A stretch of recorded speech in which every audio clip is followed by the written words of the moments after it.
Hi friends, எல்லாருக்கும் வணக்கம். இன்று நாம் பார்க்க போகும் கதை ஒரு சாதாரண கதை இல்லை. இதில் இருப்பது உணர்வுகளின் சிக்கலும் வாழ்க்கையின் கசப்பான திருப்பங்களும் தான். அதற்கு முன்னாடி நம்ம சேனலை நீங்க சப்ஸ்கிரைப் பண்ணலனா உடனே சப்ஸ்கிரைப் பண்ணிக்கோங்க. பக்கத்தில் இருக்கும் பெல் ஐகானையும் கிளிக் பண்ணி நோட்டிஃபிகேஷனை ஆன் பண்ணிக்கோங்க. இப்ப கதைக்கு வருவோம். நான் ஐஸ்வர்யா. எனக்கு இப்போது 25 வயது. கல்லூரி படிப்பை முடித்துவிட்டு வீட்டில்தான் இருக்கிறேன். எங்கள் வீட்டில் நானும் என் அம்மாவும் மட்டுமே. அப்பா ரொம்ப சின்ன வயசுலயே இறந்து போயிட்டார். அதனால சின்ன வயசு முதலே நாங்க 2 பேரும் சிரமப்பட்டுதான் வாழ்க்கையை நகர்த்தினோம். எங்களுக்கு சொந்தங்கள் நிறைய இருந்தாலும் யாரும் எங்களை கண்டுகொள்ளவே இல்லை. அவர்கள் எங்கள் வறுமையைக் கண்டு விலகியே இருந்தார்கள். என் அம்மா எனக்கு நல்ல வாழ்க்கையை அமைத்துக் கொடுக்க நிறைய முயற்சி செய்தார். அதன் ஒரு பகுதியாக திருமணத்துக்கு ஏற்பாடு செய்ய ஒரு புரோக்கரிடம் என் போட்டோவை கொடுத்தார். அந்த புரோக்கர் பக்கத்து ஊரில் ஒரு மாப்பிள்ளை இருக்கிறார் என்று சொன்னார். அவருடைய பெயர் விஜய். விஜய்க்கு அம்மா அப்பா இருவருமே இல்லை. ஆனால் சொந்தமாக ஒரு வீடும் நிறைய விவசாய நிலங்களும் இருக்கு. அங்கேயே இருந்து விவசாயம் செய்து வருகிறார். அவருடைய சொந்தங்கள் அவருக்கு தகுந்த பெண்ணை தேடச் சொன்னார்கள். அதனால் புரோக்கர் என் அம்மாவிடம் இதை பற்றி சொன்னார். எங்கள் ஜாதக பொருத்தங்கள் சரியாக இருந்ததால் திருமண ஏற்பாடுகள் தொடங்கின. எல்லாம் நன்றாக நடந்து நானும் விஜயும் கணவன் மனைவியானோம். ஆரம்பத்தில் எங்கள் வாழ்க்கை மிகவும் இனிமையாக இருந்தது. விஜய் என்னை ரொம்ப அன்பாக நடத்தினார். அவர் என்னை ஒரு நல்ல தோழியாகவும் மனைவியாகவும் பார்த்து கொண்டார். எங்கள் காதலுக்கு அடையாளமாக ஒரு பெண் குழந்தை பிறந்தது. அந்த குழந்தைக்கு நிலா என்று பெயர் வைத்தோம். நிலா வளர வளர எங்கள் வாழ்க்கை மேலும் மகிழ்ச்சியாக மாறியது. ஆனால் வாழ்க்கையில் மகிழ்ச்சி எப்போதும் நிலைத்திருப்பதில்லை.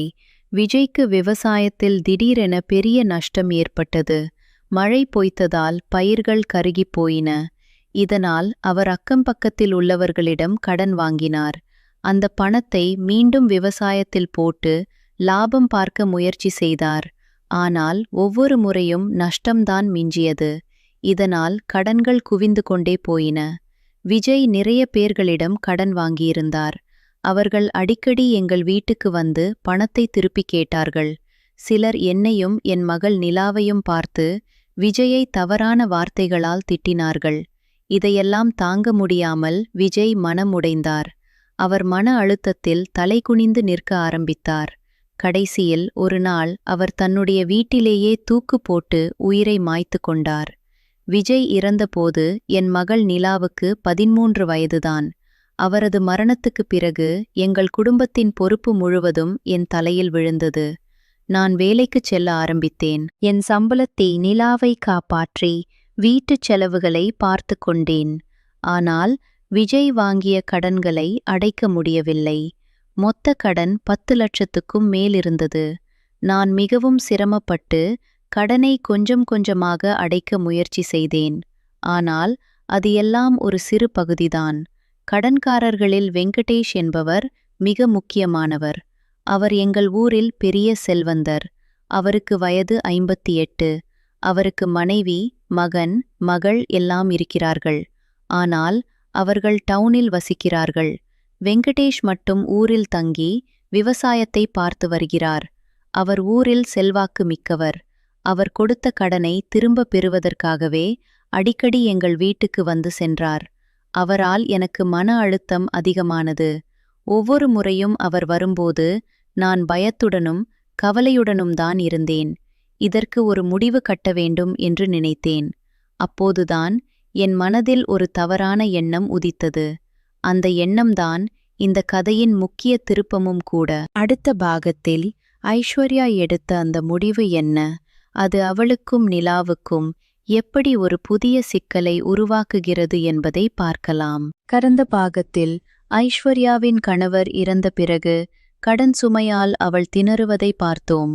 குறிப்பாக வெங்கடேஷ் என்னும் பணக்காரர் தன்னிடம் கடன் வாங்கிய பணத்தை திருப்பிக் கேட்டு அடிக்கடி வந்து தொந்தரவு செய்வதைக் கண்டோம்.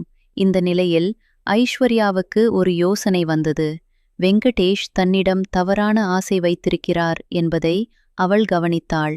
அவரை திருப்திப்படுத்தினால் கடன் பிரச்சனையிலிருந்து தப்பிக்கலாம் என்று எண்ணினாள்.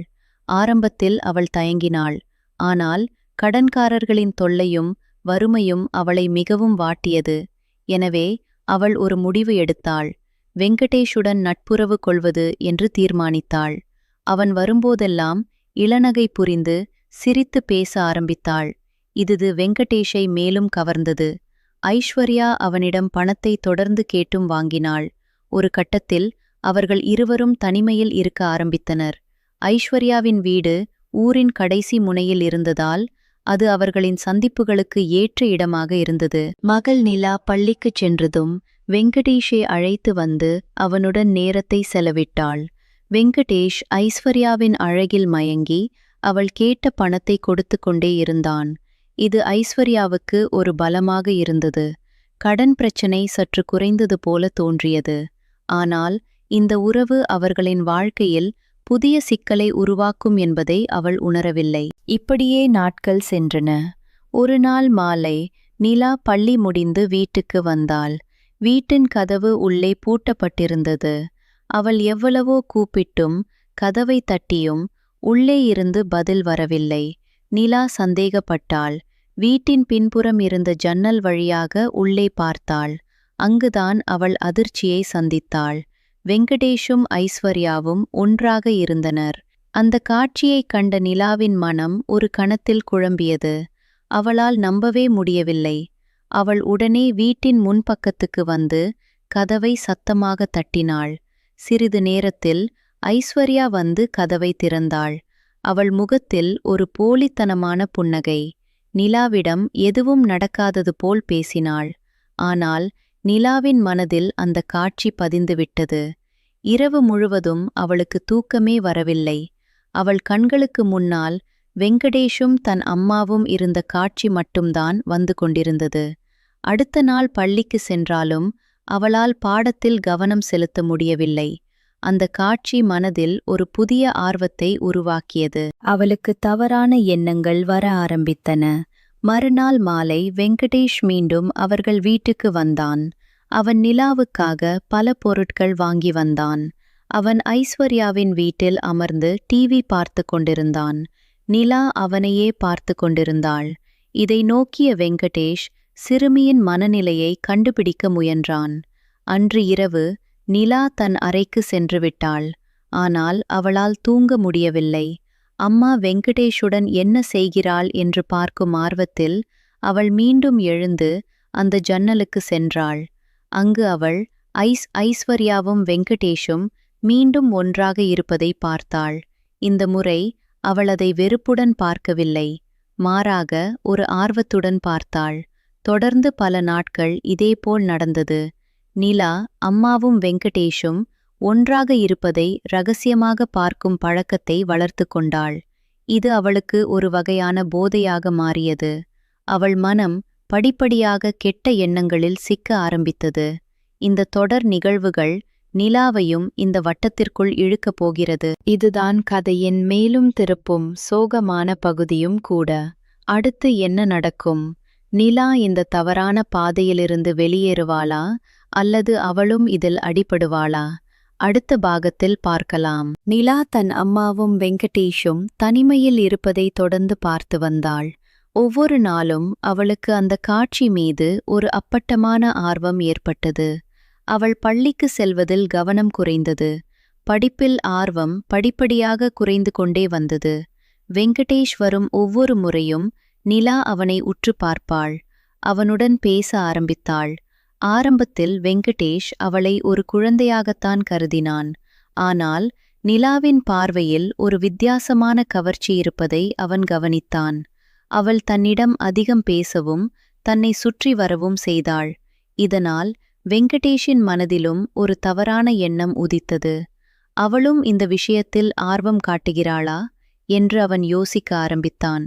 ஒரு நாள் வெங்கடேஷ் நிலாவின் பின்னால் சென்று அவளை பார்த்து புன்னகைத்தான். அதற்கு நிலாவும் பதிலுக்கு சிரித்தாள். இது அவனுக்கு ஒரு அடையாளமாக தோன்றியது. ஆனால் ஐஸ்வர்யா இருக்கும்போது அவன் நிலாவிடம் அதிகமாக ஈர்க்கப்படுவது போல் காட்டிக்கொள்ளவில்லை. ஐஸ்வர்யா வெங்கடேஷுடன் இருக்கும்போது நிலா அதை பார்த்து கொண்டே இருந்தாள். இந்த காட்சியை வெங்கடேஷ் கவனித்தான். ஒரு சமயம் ஐஸ்வர்யா வெங்கடேஷுடன் இருந்தபோது நிலா அவர்களை பார்ப்பதை வெங்கடேஷ் பார்த்துவிட்டான். அவனுக்கு அப்போதுதான் தெளிவான ஒரு யோசனை வந்தது. நிலாவுக்கும் தன்னிடம் ஆசை இருக்கிறது என்று அவன் நம்ப ஆரம்பித்தான். இது அவனது இருண்ட எண்ணத்தை மேலும் வளர்த்தது. சில நாட்களுக்குப் பிறகு ஒரு விடுமுறை நாளில் வெங்கடேஷ் ஐஸ்வர்யாவிடம் வந்து, "நீ உனக்கு வேண்டிய துணிகள் வாங்கி வா" என்று பணம் கொடுத்தான். "நீங்கள் கிளம்புங்கள், நான் உட்கார்ந்திருக்கிறேன்" என்று நிலா கூறிவிட்டாள். அப்போது ஐஸ்வர்யா தனியாக கடைக்கு சென்றாள். அவள் சென்றதும் வெங்கடேஷ் நிலாவின் அருகில் அமர்ந்தான். அவன் மெதுவாக அவளை தொட ஆரம்பித்தான். நிலா அதற்கு எதிர்வினையாக எதுவும் செய்யவில்லை. அவள் அமைதியாக இருந்தாள். அவள் சிறுமி என்பதால் நல்லது கெட்டது பற்றிய புரிதல் இல்லாமல் போனது. அவளின் மனதில் நானும் அம்மாவைப் போல இருக்க வேண்டும் என்ற எண்ணம் மட்டுமே இருந்தது. இதை சாதகமாக பயன்படுத்திக் கொண்டு வெங்கடேஷ் அவளுடன் தவறான உறவை தொடங்கினான். நிலா அதற்கு எதிர்ப்பு தெரிவிக்கவே இல்லை. அன்று முதல் ஐஸ்வர்யா இல்லாத நேரத்தில் வெங்கடேஷ் அடிக்கடி நிலாவிடம் வந்து அவளை பயன்படுத்திக் கொண்டான். இது ஒரு கொடூரமான சுழற்சியாக மாறியது. நிலாவின் பள்ளிப் படிப்பு முற்றிலும் பாதிக்கப்பட்டது. அவள் பள்ளிக்கே செல்லாமல் இருந்தாள். மதிப்பெண்கள் குறைந்து கொண்டே சென்றன. இதை கவனித்த ஐஸ்வர்யா மகளுக்கு என்ன ஆச்சு என்று யோசித்தாள். நிலா ஏன் இப்படி மாறினாள் என்று அவளால் புரிந்து கொள்ள முடியவில்லை. ஆனால் ஒருவேளை தன்மீது ஏதாவது பாதிப்பு இருக்குமோ என்று அவள் சந்தேகித்தாள். ஆனால் அவளால் உண்மையை கண்டுபிடிக்க முடியவில்லை. நிலாவின் மனநிலை மேலும் மோசமானது. இதற்கிடையில் வெங்கடேஷ் ஐஸ்வர்யாவுடனும் நிலாவுடனும் மாறி மாறி உறவு வைத்து கொண்டே இருந்தான். இதனால் அந்த வீட்டில் மன அழுத்தம் மேலும் அதிகரித்தது. ஒரு நாள் வெங்கடேஷ் ஐஸ்வர்யாவிடம், "இன்று கறி சமைத்துக் கொடு" என்று சொல்லி பணம் கொடுத்தான்.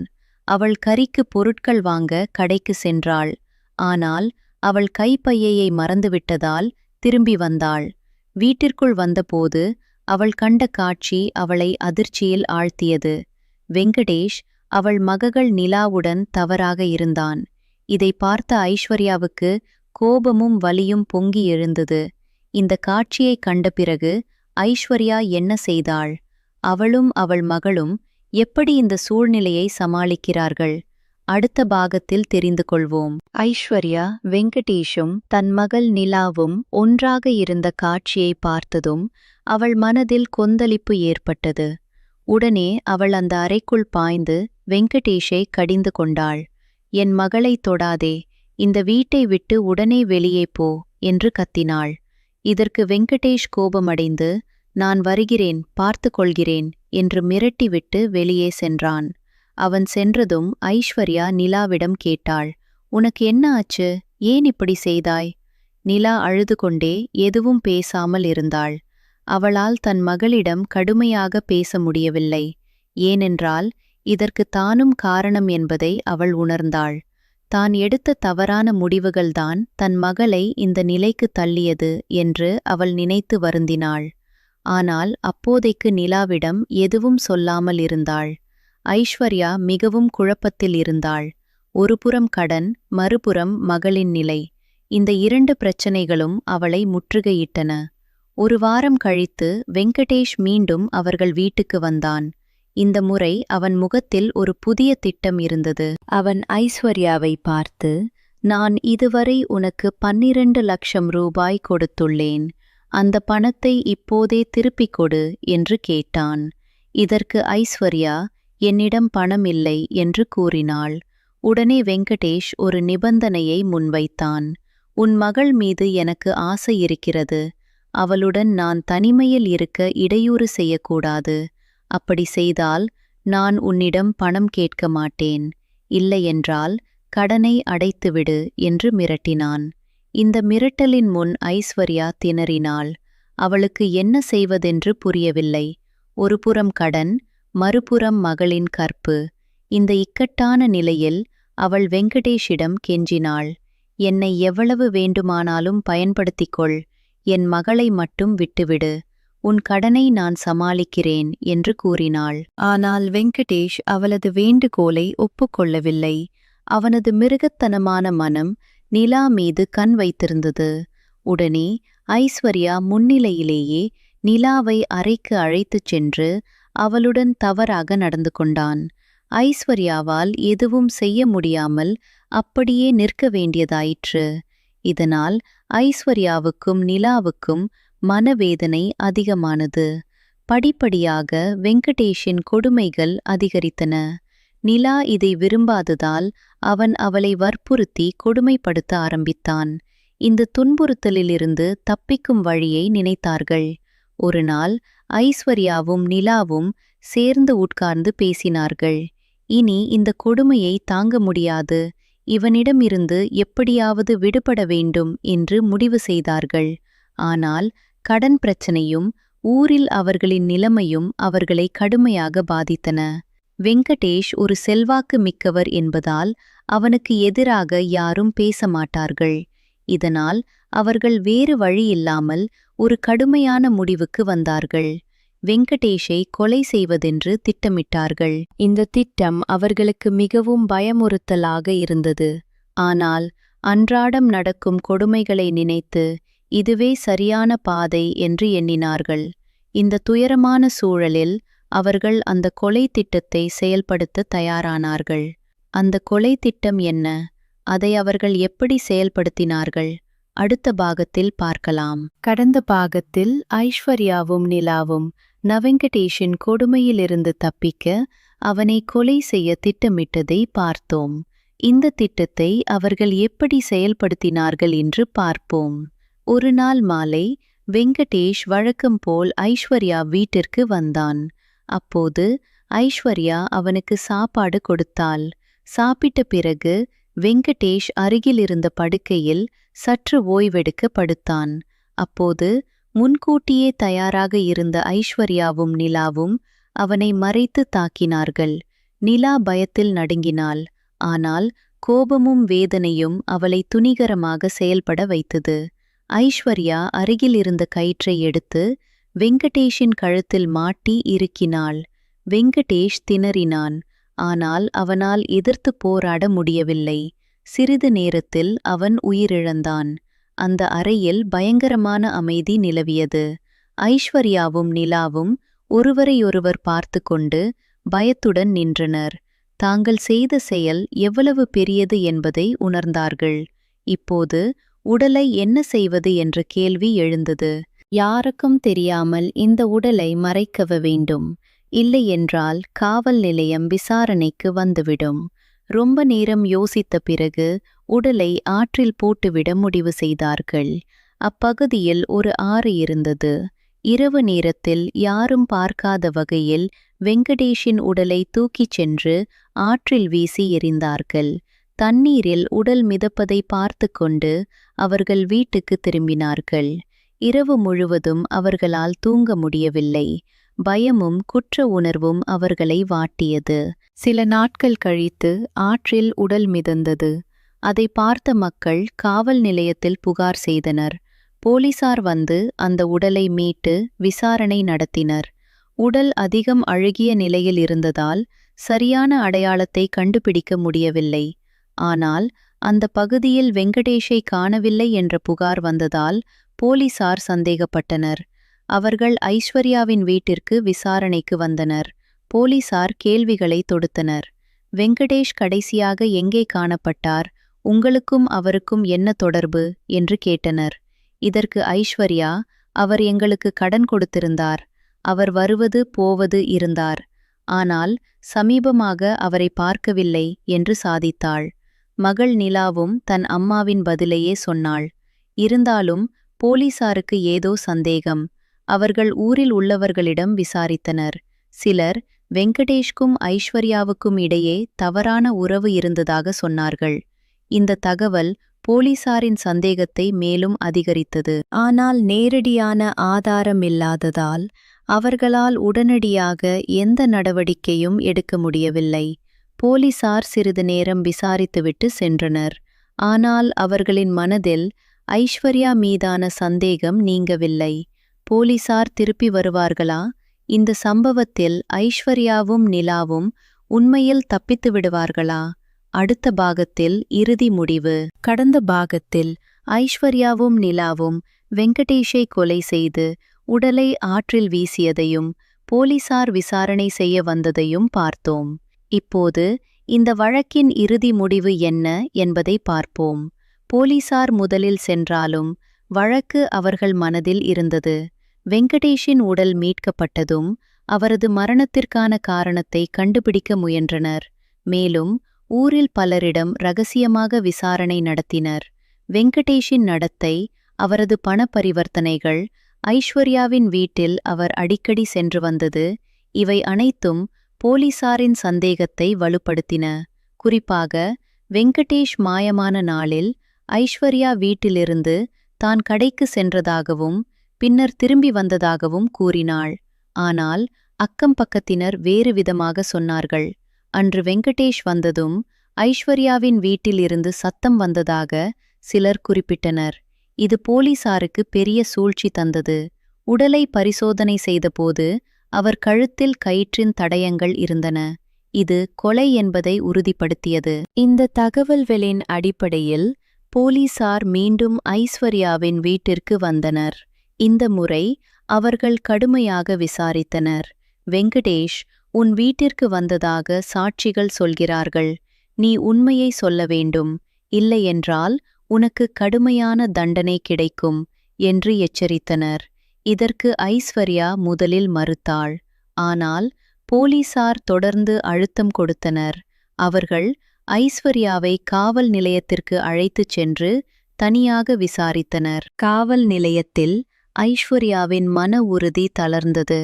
தொடர்ந்து விசாரணைக்குப் பிறகு அவள் உண்மையை ஒப்புக்கொண்டாள். வெங்கடேஷ் தன்னை மிரட்டி தன் மகளை கெடுத்ததாலும் தன்னால் தாங்க முடியாமல் கொலை செய்ததாக கூறினாள். நிலாவும் இந்த கொலையில் பங்கு இருந்ததாக ஒப்புக்கொண்டாள். இதை அடுத்து போலீசார் ஐஸ்வர்யாவையும் நிலாவையும் கைது செய்தனர். அந்த ஊரில் இந்த சம்பவம் பெரும் பரபரப்பை ஏற்படுத்தியது. பலர் ஐஸ்வர்யா மீது பரிதாபப்பட்டனர். கணவனை இழந்து கடன் சுமையில் தவித்து மகளை பாதுகாக்க முடியாமல் இறுதியில் கொலை செய்யும் நிலைக்கு தள்ளப்பட்டார் என்று சிலர் அனுதாபம் தெரிவித்தனர். ஆனால் சட்டத்தின் முன் குற்றம் குற்றம்தான். ஐஸ்வர்யா தன் செயலுக்கு பரிதாபத்தை வெளிப்படுத்தினாள். ஆனால் சட்டம் அவளை தண்டித்தது. நிலா இன்னும் சிறுமி என்பதால் அவளுக்கு வெவ்வேறு விதமான தண்டனை கிடைக்க வாய்ப்பு உள்ளது. நீதிமன்றத்தில் இந்த வழக்கு விசாரணைக்கு வந்தபோது ஐஸ்வர்யா தனது வேதனையை விவரித்தாள். தான் செய்தது தவறு என்பதை ஒப்புக்கொண்டாள். ஆனால் தனக்கும் தன் மகளுக்கும் வேறு வழியில்லை என்று கூறினாள். நீதிபதி இந்த வழக்கின் தன்மையை கருத்தில் கொண்டு ஐஸ்வர்யாவுக்கு ஆயுள் தண்டனை விதித்தார். நிலா சிறுவர் சீர்திருத்த பள்ளிக்கு அனுப்பப்பட்டாள். இந்த கதை சில குற்றங்கள் எவ்வளவு பெரிய விளைவுகளை ஏற்படுத்தும் என்பதை காட்டுகிறது. இது கற்பனை கதை.